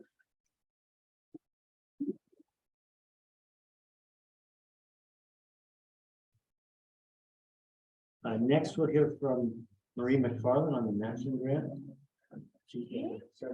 Oh, substitute, sorry. Chris Harris? Before I start though, those that know me know that I like to argue, so I just need to debate Mayor Kaufusi a little bit. She said she's not a special person. My daughter spent more time growing up in the Kaufusi house than they did in my house, and she turned out well. But we must have done something well. In fact, when she was going to junior high, she's my only daughter, and so I asked the Kaufusi that if I could talk to their boys. And so Steve made a bigger deal about it than I thought. He got all his boys, sat them down, and and said, "This is Chris Harrod's only daughter, and he just wanted to make sure that you protect her." And you can think that there's nothing that's a better protection than the Kaufusi boys, and so she had no problem in junior high or high school. So I just wanted to say that. And as I begin this process, I don't want to take credit for it. Marie has done all the work for it. She just had a family wedding tonight and couldn't make it. So I'm just here. There's a grant program for small parks, and so I'm here. I believe that we meet all the requirements for that. My expertise is I've lived next to the park for 50 years, and since we kind of looked at it, we've oftentimes had to take care of it. But the park association is in good order now, and what basically we're asking for is a $5,000 grant to help us with the sprinkling system. And so with that, I'm open to questions. Where is the park? The park is I don't know if we can get it. If we can get a map, I don't have one. It is basically, if you know where the Chris, what's the address again? it's 41. Well, if you go to my address, 4125 North Crestview Avenue.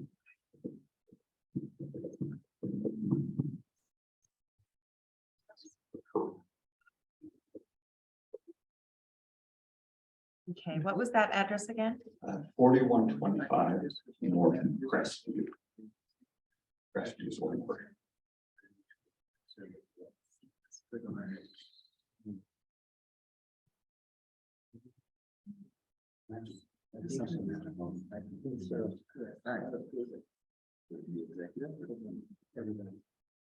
It's basically there's a red LDS chapel on 750 East. It's up a little bit to the east of that.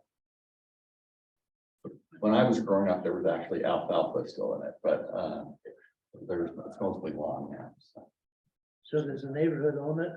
Yeah, it was kind of basically a flag lot. All of us own 22nd of it. And so, but it has public access. You don't have to go through a neighbor or anything like that. And it's always been open to the public. Generally right there. Okay. It's a super sensitive Yeah, path. it's really hard to do anything where I don't have the documents beforehand, so I apologize. Okay, I just want to make a comment. So the only discussion that I've heard on this is there's like 7 neighborhoods in the district, and the way the grants work is there's like 1 grant per year. Per district per year? For the entire District 1, there's 1 grant of $5,000. And so the question was raised, if we could do this in one neighborhood 1 year, does that give priority to the other neighborhoods for the next couple of years until everybody's had a chance, or something along those lines? What we're gonna probably do in this meeting is we are gonna take a poll to get an idea of how many support or if there's any opposed. But I also want to hear any thoughts on any type of sharing thing. Does anybody have an idea, or does that seem like a reasonable thing? We put some language around details of, or what are people thinking on apportioning and sharing over time these grants? Is it really just one grant per year? Is So that- Well, it's $5,000. $5,000 per year per district. And this one ends at. Ends of June right? 30th. Yeah, each fiscal year, which one's, go ahead, Richard. Okay, isn't the grant, you have to come up with $5,000 and the neighborhood can match it? So it's $10,000.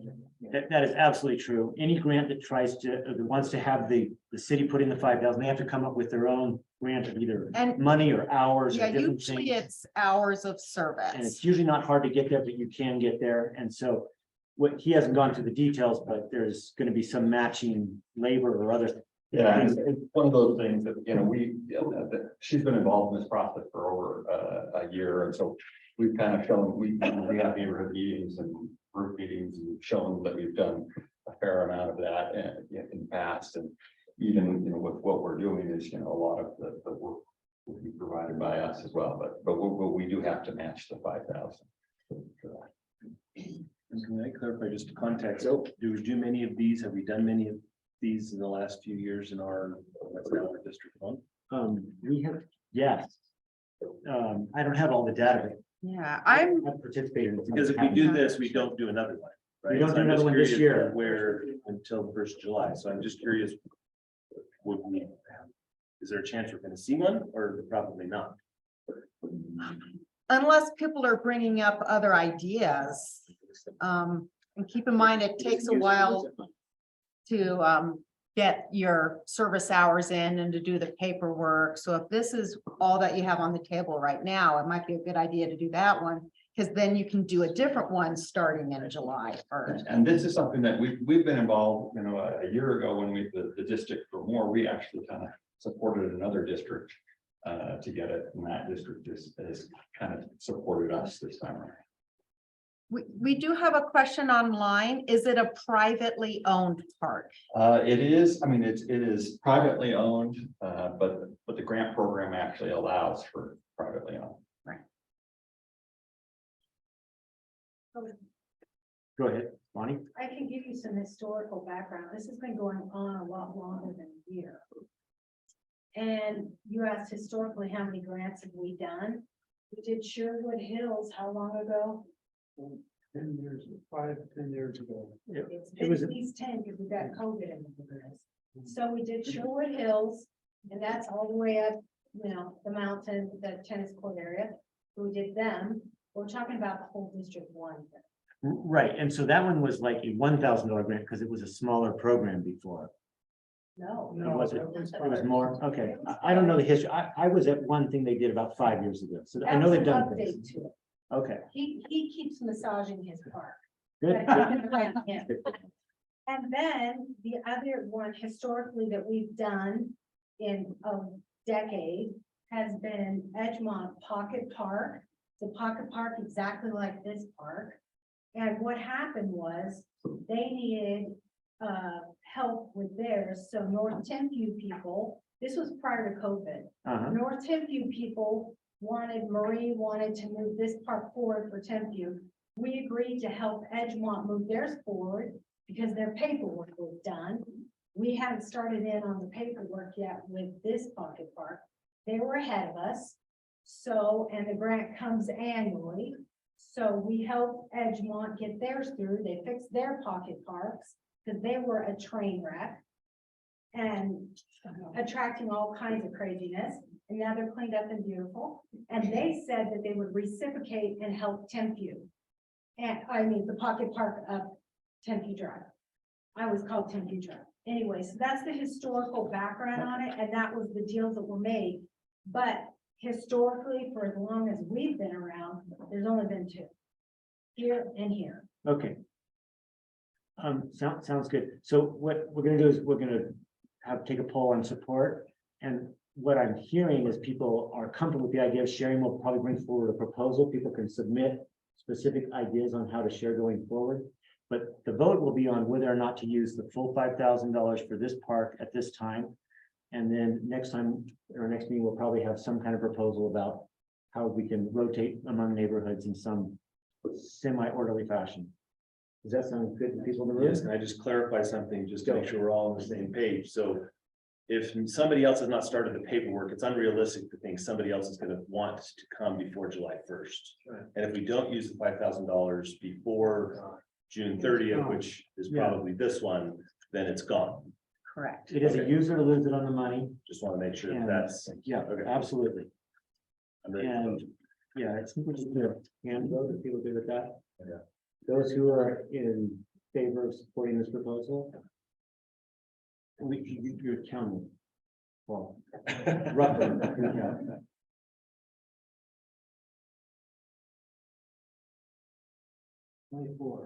All right. Those who are not in favor of this. Also online, if you have any, you can add Yeah, those in. let's see. We also had a question, where is the park and what are the plans? It's just off the best way to ask, actually, the only way to access it is off of Crestview Avenue, which is again behind the Red Chapel on Timpview Drive. It's about 39 or 4,000 north. There is where it is. It's about Okay. 20 North Crestview. All right. Like, And Crestview is about 850 east for those that are, online that are looking for it.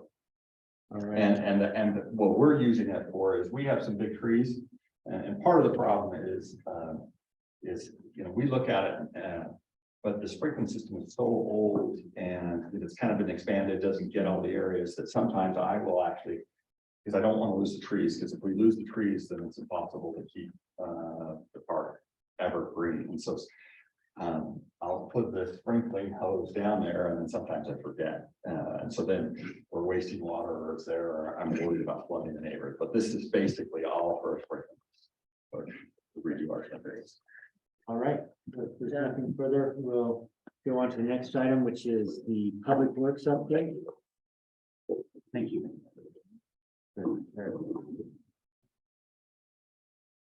Thanks. Again, I appreciate being here. My name is Gord Kate. I'm the city engineer, and I'm going to address just a couple quick topics. One is we had a meeting with MAG. They are trying to put together a bike pathway for the Carterville bikeway between the River Woods all the way through to Columbia Avenue down into Cougar Lane, Cougar Boulevard. A lot of that section is through Orem, but they're looking to get support. So as we update our bike pathway master plan, that we include that this area, it affects a lot of you. We think it's a great facility. We just wanted to give you information about that. And over time, we'll do a little more of a hearing on that so that you can be involved in that. So anyway, any questions about that? It's a beautiful trail, a beautiful bike pathway. It looks great. Through a lot of nice calm areas. So the second issue is there's been a lot of discussion about 2200 North and 9th East. What's going to happen to that road through there? Right now on our transportation master plan, it shows that it's going to be widened. And it's a little vague to what the actual width will be. So before anything is done, there'd be a lot of hearings and a study to really see what kind of facilities we need on that road, what would be valuable for the community. And that appears to be a number of years off before. I've been here a year and I'm looking probably a decade before the money comes up for that improvement. So unless something changes dramatically. Any questions about that road? So just to clarify, is that from Canyon around uphill around the bend? Around the bend, yes. Okay. Where it goes from 1 to 2 lanes if you're coming. Yes. And it kind of has a little branch off that goes to Centennial School, the junior high and elementary school. And then the last item was the intersection at 2200 or 250 east and on 2230 right there, that offset intersection. The city is right now working to get purchase some right of way. Once we have that right of way, we have the funding to signalize it, and that is an important crossing for the school kids, and that is something we're really working hard to do. So I don't know if anybody had any questions about that. Is that where the turnoff two can't? To the two, yeah, right there. You can see there's a road that comes in, it's just kind of offset. We need to line them up to get a signal in there. All right. That was easy. Okay, that's all I got, unless there's any questions. I can just add that he's come to both Centennial and Rock Canyon's community councils, and everybody's approving what they're asking. Yeah, so we're not doing this in a vacuum. This is something that the school district community has looked for, so we're trying to be involved that way. But certainly as we get the property and the funding, there is going to be another outreach to the community, and we're going to have a broader discussion of what that will look like. So But you're saying 10 years down the road, it could be there? for the widening of the road, for this intersection, I'm hoping this year. Great. So, yeah, I didn't want to get that confused. You're gonna straighten out the incoming street. The intent is to tee them up. Right now, they're offset and it just doesn't function at all. So yes, but we have to acquire some right away for it. We're in negotiations for that. I just threw out one, Yeah, yeah. 50 West by Will's Pit Stop. I know that corner is being advertised as commercial. How is that intersection ever going to work? If you put commercial on there. The realtor sent me a letter saying he wanted to have 3 drive-throughs. And you can't even get off 50 West to get on the. Yeah, I'm curious too. Yeah, So okay. I have not seen the plan, so I think you and I are on the same page about how they're gonna do that. So I think we need to look at what they're proposing, but certainly we gotta take a good look at that. Okay. Yes. The Carterville Trail, explain where that is. So it starts on the back, we call it bike pathway. It starts on the back of the river woods. It goes, you know, I can see my hand. It goes due south, it follows along the river for a little bit, but then there's an old Carterville road that's abandoned. The old road. The old road through there. And through a section of that, a fairly substantial section, it's in Orem, but it runs right parallel, right adjacent to the city boundary. So I think a lot of your community would enjoy that ride. And then it ends up coming across the bridge over to Columbia. And there's kind of a steep road. So we need to really focus on that, because it's not, I rode it and it's a little fast for me coming down into Cougar Boulevard. I'm a little nervous. So I think even we may want to do some things that might be the right path, but other bikers might have a better sense of what that should be. Thank you. All right. Okay. Thank you much. I'll turn this off, so whoever tries speaking won't work. All right, last time I believe is the parks update by John Bunderson.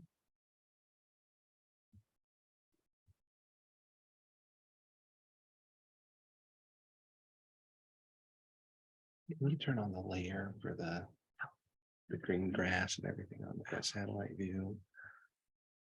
And then close it smaller so we can see a little bit more to the south here. Is Scott on, John? Yes. He's not gonna be here the rest of the meeting. Take it further south, Yeah. Right. A little bit further south.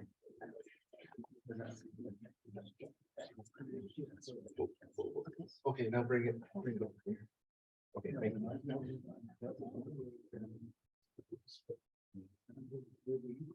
There are a lot of exciting things happening in this district. I'm going to highlight 2230 North because that was specifically asked. I'm going to mention the others, and if they need to be scheduled for the next meeting, glad to present more on those, or catch me after the meeting to ask me what's going on. So 2230 north, whoop, we went too far. Oh, did we go Can you too bring far? this over to the right? Yes, that'll work for me there. So the Provo River Trail between University Parkway and 2230 north is under improvements right now to widen the trail surface and to widen the undercrossing under 2230 north. It was about 5.5 feet wide before. It's going to be 10 feet wide going under the river. And then anywhere where we can open the trail wider, it'll go up to 14 feet wide for the paved asphalt trail surface. In addition, we have added to the contractor to improve the surface of the College Connector Trail that goes from Freedom Boulevard up to the Carterville Bridge overcrossing by the main subdivision. So that's happening this spring as well. And then the specific project 2230 north, can you bring me down just a little bit? That's good. The 2230 north improvements will start here by the motion picture studio entrance and improve the sidewalk. And it's actually the trail alignment for that sidewalk there. We're widening as much as we can between the back of the curb and the utility poles there. Coming over to University Avenue, we're also replacing the pedestrian bridge that's here by the motion picture studio, and it's going to be widened also to 10 feet to compress there. All of these improvements are to improve the safety of the trail and allow people to pass by each other. I think if you use the trail, you've seen a lot of different user types on the trails, going faster, slower, multiple groups. All of this is to allow higher capacity through our trail system. So that improvement continues over to University Avenue, where it will continue up University Avenue all the way to 3700 north on the west side of the road, widening as much as we can within the UDOT right of way that's there. One of the exciting things I am looking forward to in this project is down along University, coming off of 2230 north, right through this section. Well, we're actually going to have a concrete barrier separating the traffic from the trail users in that section. And that'll go along the BYU property until it narrows, and we just didn't have the space to accommodate that.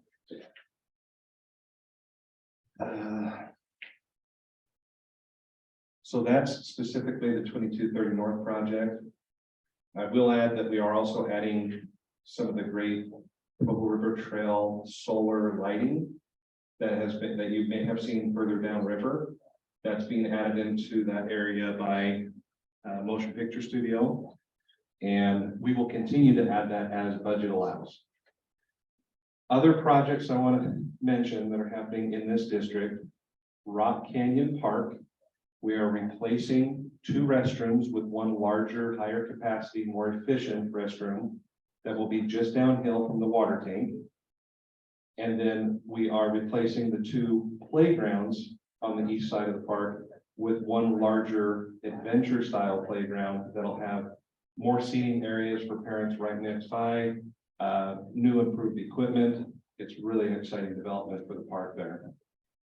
Additionally, at Riverview Park, we are doing a similar program with the playgrounds, replacing 2 and consolidating it into one very large playground with shade structures, seating, spinners, all sorts of fantastic play equipment. Swings will also be in that playground.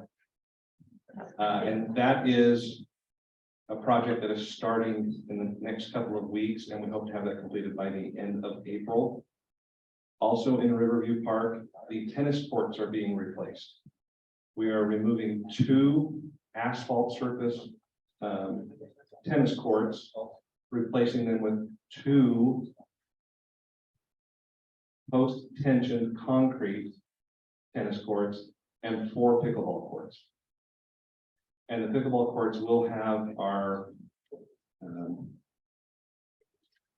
sound attenuation barriers on the west and south sides of the courts to help contain that noise to the parking space. We have a question online.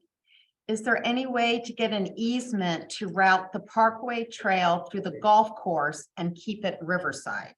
That would be amazing. I agree in the amazingness of that. One thing I didn't mention about the trail projects is that we, as a community, are receiving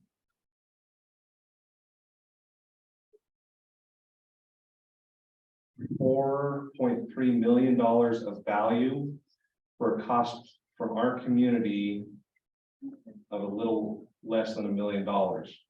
And that was achieved through a MAG grant, so Mountain Land Association of Governments grant that is funding this project. And to acquire the property with these project funds was not feasible. Thank you. Yes.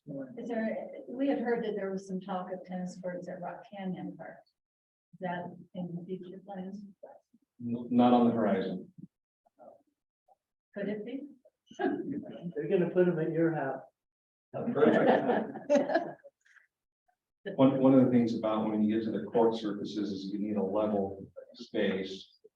And we don't have that at Rock Canyon Park, except for the bowl, which we wouldn't want to put the courts down with potential flooding and disrupting the foundation again.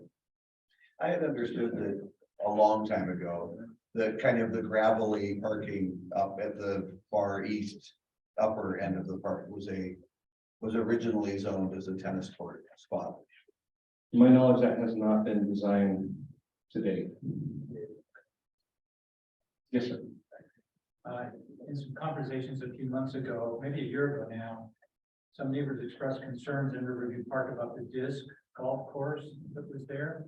Is that going to continue, do you know, or any modification? I believe that would be an excellent presentation for the next district meeting, and I would have the right representative here for that. Can I add to that? So, Yes. John, before we came to District 1, we had multiple meetings. It was very kind of the city to allow us to give feedback. And that came up multiple times. And the last conversation was, it will go away. If they're just gonna pull it out and put it someplace else. This is the last conversation. So I don't know the answer to timing or how it's being approached. I do know about the playgrounds and the courts. Thank you so much. Thank you.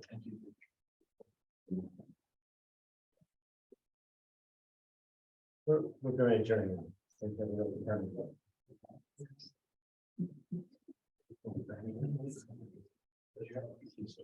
Yeah.